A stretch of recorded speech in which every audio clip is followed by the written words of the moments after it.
بسم اللہ الرحمن الرحیم۔ السلام علیکم۔ آج کی اس ویڈیو میں ہم اسلامیات کے نوٹس ڈسکس کریں گے۔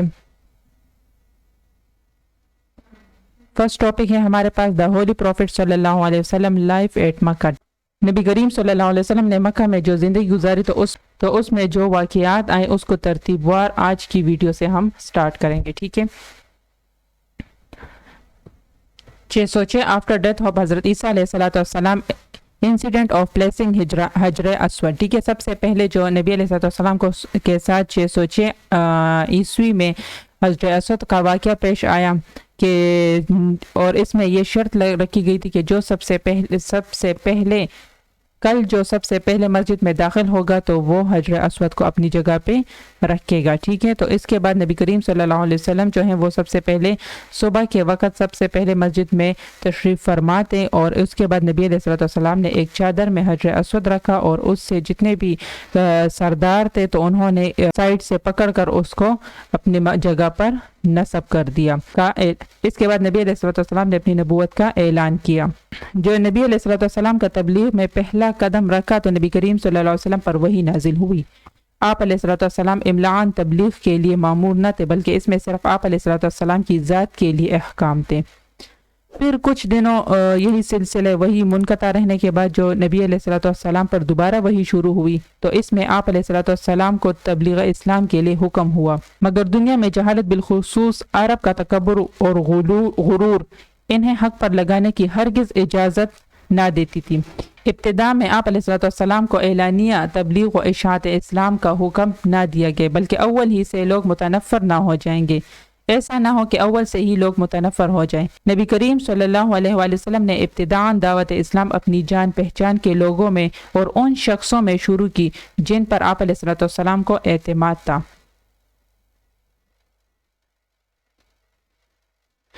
اسی طریقے سے نبی کریم صلی اللہ علیہ وسلم نے سب سے پہلے اپنی زوجہ مطہرہ حضرت حتیجہ رضی اللہ تعالی عنہ اور حضرت ابوبکر صدیق رضی اللہ تعالی عنہ اور آپ علیہ السلام کے چچا زاد بھائی حضرت علی کرم اللہ وجہہ اور آپ کے متنبہ بیٹے زید بن حارثہ رضی اللہ عنہ مشرف باسلام ہوئے، اور حضرت ابوبکر صدیق رضی اللہ عنہ نبوت سے پہلے آپ علیہ السلام کے دوست تھے اور آپ کے صدق و دیانت اور اخلاق سے خوب واقفیت بھی تھی۔ جب آپ نے ان کو رسالت الہیہ کی خبر دی تو فوراً آپ علیہ السلام کی تصدیق بھی کی اور کلمہ پڑھ کر مسلمان ہو گئے۔ ابوبکر صدیق رضی اللہ تعالیٰ عنہ اپنی قوم کے سب سے بڑے بزرگ تھے، تمام معاملات میں لوگ ان پر اعتماد بھی کرتے تھے، اور اسلام میں داخل ہونے کے بعد آپ نے بھی ان لوگوں کو دعوت اسلام دینی شروع کی۔ جن لوگوں میں آپ نے خیر کے آثار دیکھے تو اس میں حضرت عثمان غنی رضی اللہ تعالیٰ عنہ اور عبد الرحمن بن عوف اور سعد بن ابی وقاص اور زبیر بن عوام اور طلحہ بن عبید اللہ رضی اللہ عنہما نے ان کی دعوت قبول کی۔ ابوبکر صدیق رضی اللہ تعالیٰ عنہ نے ان سب کو نبی کریم صلی اللہ علیہ وآلہ وسلم کی خدمت میں لے آئے اور سب کے سب مسلمان ہو گئے۔ ان کے بعد ابو عبیدہ بن جراح، عبیدہ بن حارث بن عبد المطلب اور سعید بن زید عدوی اور ابو سلمہ مخزومی، خالد بن سعید بن عاص، عثمان بن مظعون اور ان کے دونوں بھائی قدامہ اور عبید اللہ اور ارکم بن ارکم رضی اللہ عنہم اجمعین بھی مشرف اسلام ہوئے، اور یہ سب کے سب قریش میں سے تھے۔ غیر قریش میں صہیب رومی، عمار بن یاسر، ابو ذر غفاری، عبداللہ بن مسعود اسلام میں داخل ہوئے، اور اس وقت تک یہ دعوت اسلام محض خفیہ جاری تھی۔ عبادات اور جتنے بھی اعمال شرعیہ تھے وہ ان کو چپ چپ کر ادا کیے جاتے تھے، یہاں تک کہ بیٹا باپ سے اور باپ بیٹے سے بھی چپ کر نماز پڑھتا تھا۔ جب مسلمانوں کی تعداد 30 سے بڑھ گئی تو نبی کریم صلی اللہ علیہ وسلم نے ان کے لیے ایک وسیع گھر مقرر کر دیا جس میں وہ سب جمع ہو جایا کرتے تھے اور آپ ان کو تعلیم دیا کرتے تھے۔ اسی طریقے سے دعوت اسلام جو ہے 3 سال تک جاری رہی، اور اسی دوران قریش کی ایک خاصی جماعت اسلام میں داخل ہو گئی۔ پھر اور لوگ بھی داخل ہونے شروع ہوئے تو یہ خبر مکہ میں پھوٹ نکلی اور لوگوں میں جا بجا اس کا چرچا ہونے لگا کہ اب تو اعلاناً دعوت حق کا وقت بھی آ پہنچا ہے۔ اس 3 سالوں میں کثرت سے مرد اور عورتیں اسلام میں داخل ہونے لگی اور لوگوں میں اس کا چرچا بھی ہوا، تو اللہ تعالیٰ نے نبی کریم صلی اللہ علیہ وسلم کو فرمایا کہ علی الاعلان لوگوں کو کلمہ حق پہنچائے۔ آپ علیہ الصلوۃ والسلام نے فوراً اس حکم کی تعمیل بھی فرمائی اور مکے کی پہاڑی صفا پر چڑھ کر اور قبائل قریش کا نام لے کر آواز دی کہ جب تمام قبائل والے جمع ہو گئے تو آپ علیہ الصلوۃ والسلام نے سب سے دریافت کیا کہ اگر میں آپ کو خبر یہ دوں کہ غنیم کا لشکر تم پر چڑھا چلا آ رہا ہے اور کریم ہے کہ تم کو لوٹ ڈالے تو کیا تم میری بات کی تصدیق کرو گے؟ سب یہ بات سن کر یک زبان ہو کر بولے کہ بے شک ہم آپ کی خبر کو بالکل حق سمجھیں گے، کیونکہ ہم نے آج تک کبھی آپ کو جھوٹ بولتے نہیں دیکھا۔ اس کے بعد آپ علیہ الصلوۃ والسلام نے فرمایا کہ میں تمہیں خبر دیتا ہوں اگر تم اپنے باطل عقائد کو نہ چھوڑو گے تو اللہ تعالیٰ کا سخت عذاب تم پر آنے والا ہے، اور فرمایا جہاں تک مجھے معلوم ہے دنیا میں کوئی انسان اپنی قوم کے لیے اس تحفے سے بہتر تحفہ لے کر نہیں آیا جو میں تمہارے لیے لایا ہوں۔ میں تمہارے لیے دین اور دنیا کی فلاح لے کر آیا ہوں اور اللہ تعالیٰ نے مجھے حکم فرمایا ہے کہ تمہیں اس طرف دعوت دوں۔ اللہ کی قسم اگر میں تمام دنیا کے انسانوں سے جھوٹ بولتا تب بھی تمہارے سامنے جھوٹ نہ بولتا، اور اگر ساری دنیا کو دھوکہ دیتا تو تب بھی تمہیں دھوکہ نہ دیتا۔ اس اللہ کی قسم جو ایک ہے جس کا کوئی شریک نہیں کہ میں تمہاری طرف خصوصاً اور تمام عالم کی طرف عموماً اللہ تعالیٰ کا رسول پیغمبر ہوں۔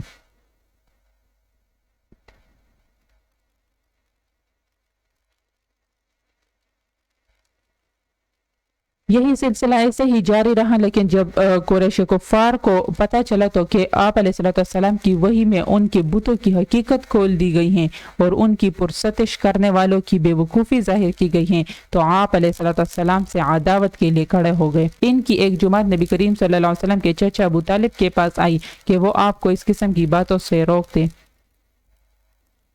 یا آپ کی حمایت چھوڑ دیں۔ تو ابو طالب نے ایک بہت عمدہ پیرائے میں جواب بھی دیا، اور نبی کریم صلی اللہ علیہ وسلم اسی طرح کلمہ حق کی اشاعت کرتے رہیں اور بتوں کی عبادت سے لوگوں کو منع کرتے رہیں۔ جب عرب کو اس پر صبر نہ ہو سکا تو پھر ابو طالب کے پاس آئے اور سختی سے ان سے مطالبہ کیا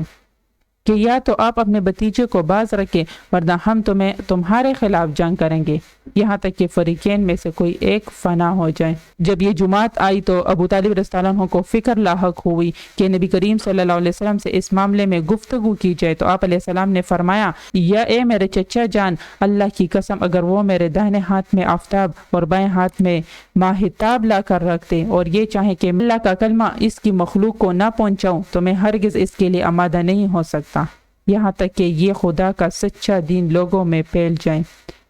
اور یا کم از کم اسی جدوجہد میں اپنی جان دے دوں۔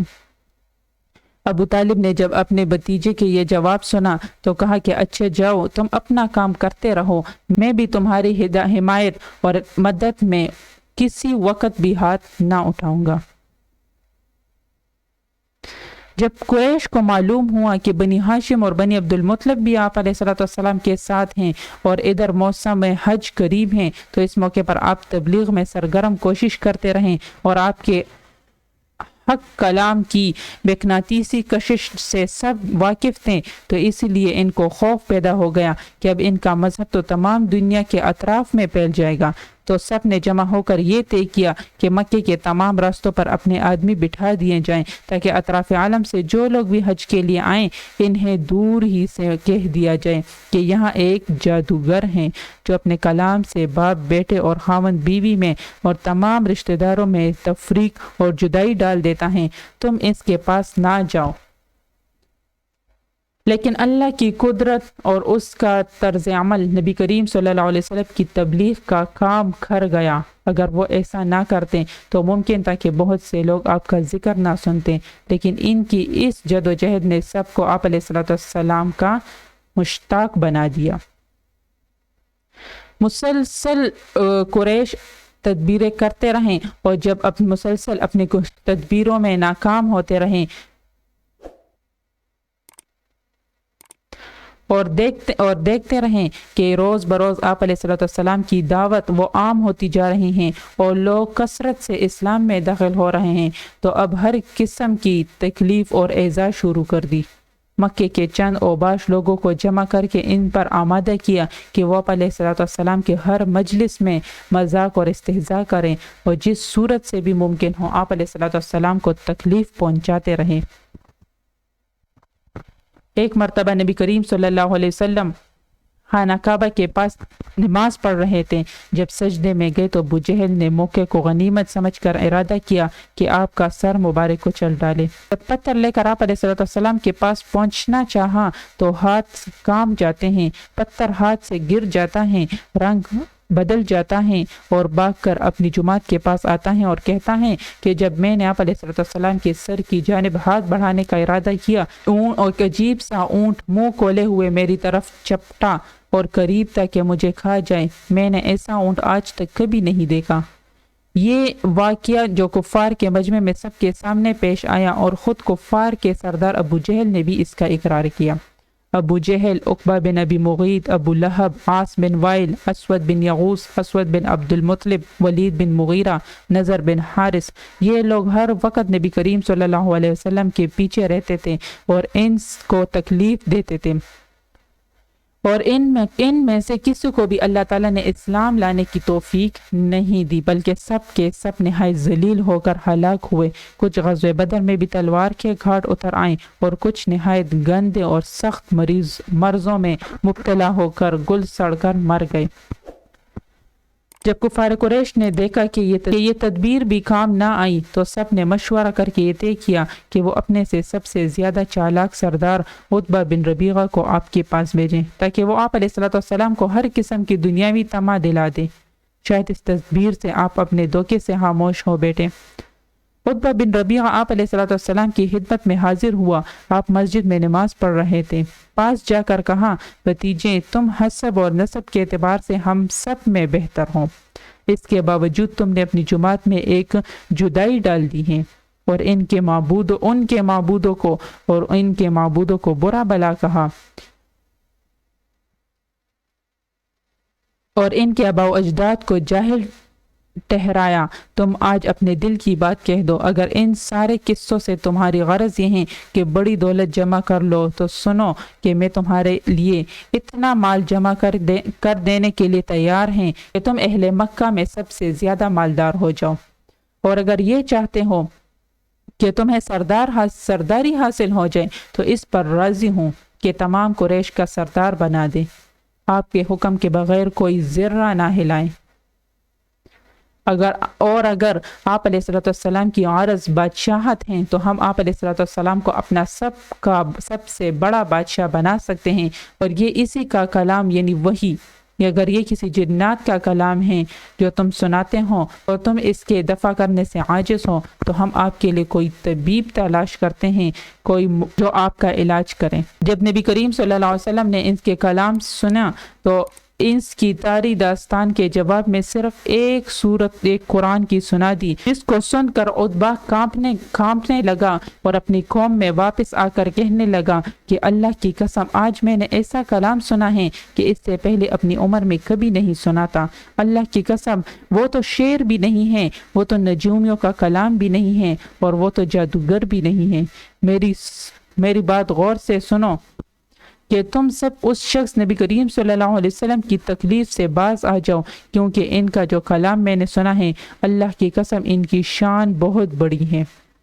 میں تمہارا خیر خواہ ہوں، تم میری بات مانو اور زیادہ نہیں تو کچھ دنوں انتظار کرو۔ اگر عرب والے ان پر غالب آ گئے تو تم مفت میں اس تکلیف سے نجات پاؤ گے، اور اگر وہ عرب پر غالب آ گئے تو ان کی عزت ہماری ہی عزت ہے، کیونکہ ہمارے ہی قبیلے سے ہیں وہ۔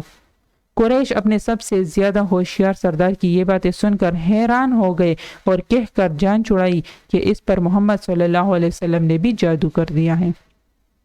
جب قریش کا کوئی ہیلا، کوئی تدبیر کام نہ آ سکا تو نبی کریم صلی اللہ علیہ وسلم کے ساتھ آپ کے صحابہ کرام اور جتنے بھی رشتہ دار تھے ان کو ستایا اور انہیں مختلف قسم کی تکلیفیں اور ایذا دیتے شروع کر دیے۔ حضرت بلال وغیرہ صحابہ کرام کو سخت